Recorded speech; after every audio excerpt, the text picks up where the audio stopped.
നമസ്കാരം. ഇന്നൊരു മീൻ കറി കേട്ടോ, സിമ്പിളായി ഉണ്ടാക്കാൻ പറ്റുന്നൊരു മീൻ കറി.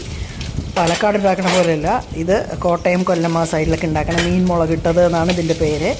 ആദ്യം അടുപ്പിൽ ചട്ടി വെച്ച് അതിൽ എണ്ണ ഒഴിച്ചിട്ട് കടുകും ഉലുവയും കൂടി ഇട്ടു. പിന്നെ ഉള്ളിയും കരിവേപ്പിലയും കൂടിയിട്ട് ഒരു ബ്രൗൺ കളർ ആവുന്നത് വരെ വറുത്തിട്ട് അതിനകത്തേക്ക് കുറച്ച് ഇഞ്ചി വെളുത്തുള്ളിയും കൂടി ചതച്ചതിട്ടിട്ട് ഒന്ന് നന്നായി ഇളക്കി കൊടുക്കണം. നന്നായി ഇളക്കി കൊടുത്ത ശേഷം കുറച്ചൊരു നന്നായി വഴണ്ട് വന്ന ശേഷം കുറച്ചുകൂടി ഉലുവപ്പൊടി അതിൽ ആഡ് ചെയ്തു. പ്ലസ് 2 സ്പൂൺ കാശ്മീരി മുളക് പൊടി, സാദാ മുളക് പൊടി അതേപോലെ 2 സ്പൂൺ. കാശ്മീരി ഇടുന്നത് ആ കളർ വരാൻ വേണ്ടിയിട്ടാണ് കേട്ടോ. അതിനുശേഷം കുടംപുളി ചൂടുവെള്ളത്തിലിട്ട് വെച്ചിട്ടുണ്ട് ഞാൻ ഒരു പാത്രത്തിൽ. കുറച്ച് ചൂടുവെള്ളത്തിൽ കുടംപുളി ഇട്ട് വെക്കണം. കുറച്ച് നേരം ഇരുന്നാൽ നന്നായിരിക്കും. എന്നിട്ട് അതിനെയും കൂടെ അതിലേക്ക് ആഡ് ചെയ്തിട്ട് നന്നായി ഇളക്കി കൊടുക്കുക.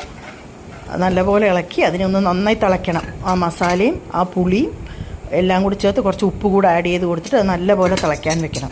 നല്ലപോലെ തിളച്ച ശേഷം അതിനകത്തേക്ക് നമ്മൾ കഴുകി വൃത്തിയാക്കി വെച്ച മീനുണ്ടല്ലോ, ആ മീനിനെ അതിലേക്ക് ഇട്ട് കൊടുക്കുക. ഇട്ട് കൊടുത്തിട്ട് ഫുൾ മീൻ അതിലിട്ട് ഒന്ന് അടച്ച് വെക്കണം.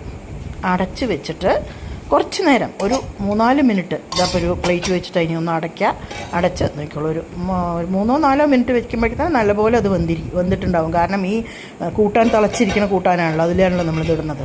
അത് കഴിഞ്ഞു അതെടുത്ത് നോക്കിയിട്ട് അത് നല്ല കൊതിപ്പിക്കണ മണം വരുന്നുണ്ട് കേട്ടോ. നല്ല സൂപ്പർ മണം വരുന്നുണ്ട്. എനിക്ക് ഭയങ്കര ഇഷ്ടമാണ് ഈ മീൻ കറി കഴിക്കാൻ. അതിന് ഇതെങ്ങനെയും കൂടെ ഒന്ന് ടേസ്റ്റ് ചെയ്ത് നോക്കണം. അപ്പോഴേ അതിൽ ഉപ്പും പുളിയും എല്ലാം കറക്റ്റായി പിടിച്ചിട്ടുണ്ടോ എന്ന് നമുക്ക് അറിയാൻ പറ്റുള്ളൂ. എന്നിട്ട് ഇതിങ്ങനെ അടച്ച് വെച്ചിട്ട് ഒരു 3-4 മണിക്കൂർ കഴിഞ്ഞ ശേഷം എടുക്കുകയാണെങ്കിൽ അതിന് ഡബിൾ ടേസ്റ്റ് വന്നിട്ടുണ്ടാവും. കാരണം അപ്പോഴേ ഉപ്പും പുളിയൊക്കെ ശരിയായിട്ടും